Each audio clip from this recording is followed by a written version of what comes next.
Hello everyone, কেমন আছো তোমরা সবাই? চলো তোমাদের সঙ্গে আমার গোপালের কিভাবে আমি নিত্য সেবা দিই প্রত্যেক দিন তোমাদের সঙ্গে একটা ছোট্ট মিনি ব্লগের মাধ্যমে শেয়ার করি। তো তার আগে জানাই সবাইকে শুভ নববর্ষের শুভেচ্ছা।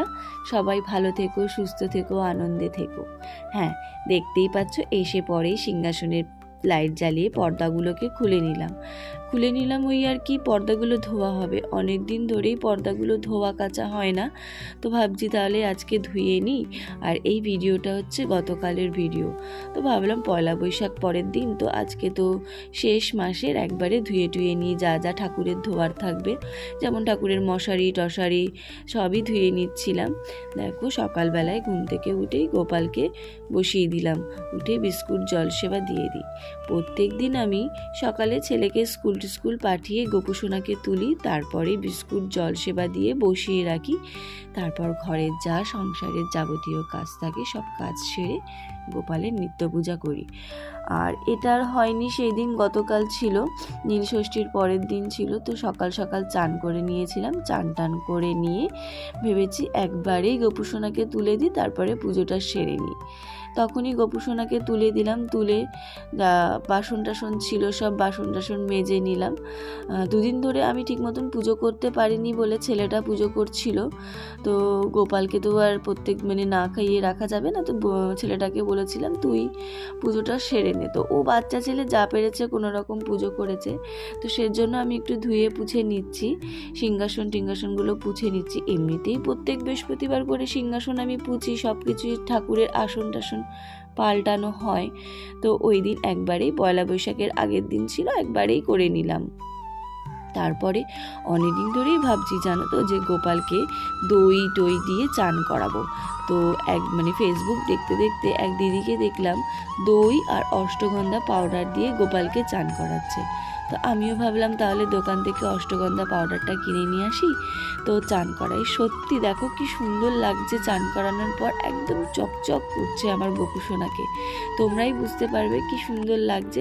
তোমাদের বাড়িতে যদি এরকম পিতলের কোনো গোপাল বা ঠাকুর থাকে তোমরা চান করিও, একদম চকচক করবে। দেখো কি ফ্রেশ লাগছে না আমার গোপুসোনাকে। তারপরে দেখো জামা পরিয়ে দিলাম আমার গোপুসোনাকে, জামা টামা পরিয়ে দিয়ে বসিয়ে দেব। আর এই জামাটা আমার নতুন জামাই পরিয়ে দিয়েছিলাম গোপুসোনাকে, আবার পয়লা বৈশাখের দিন পরাবো গোপুসোনার তো এক এক রকম জামা পরাই। বসিয়ে দিলাম, নাও পাগড়িও নতুন, সব কিছুই নতুন নতুন আজকে আমি পরিয়েছি। ঠাকুরের আসনটাও নতুন পাল্টে দিয়েছি, কেননা পয়লা বৈশাখের আগের দিন তো একবারেই আমি সব কাজ সেরে রাখলাম। তারপরে গোপুসোনাকে যেই যা নিত্য পুজো করি আমি নিত্য পুজো করছি দেখো। আর এই জানো তো বন্ধুরা, তোমাদের সঙ্গে একটা কথা শেয়ার করি। আমার এই গোপালের এই জুন মাস আসলে 1 বছর পূর্ণ হবে। গত জুন মাসে আমার শাশুড়ি মা আমাকে আমার কাছে এই গোপাল এনে দিয়েছিল। তো শাশুড়ি মা, আমাদের তো জানো আমার শ্বশুর বাড়িতে দুটো গোপাল আছে, তো আমি ওখানেই পুজো টুজো করতাম। এক এক সময় শাশুড়ি মাই করতো, মাঝে সাঝে আমিও করতাম। তো আমার খুব ইচ্ছা ছিল যে আলাদা যখন সংসার হবে নিজের একটা গোপাল হবে, তখন শাশুড়ি মা আমায় বললো আমি তোমায় দেবো একটা গোপাল। তখন দেখো এই যে আমার কাছে গোপাল এনে দিল।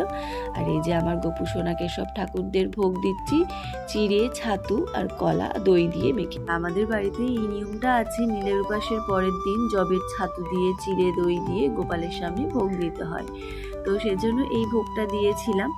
আর জানো তো বন্ধুরা, তোমাদের সঙ্গে আরও একটা কথা শেয়ার করি।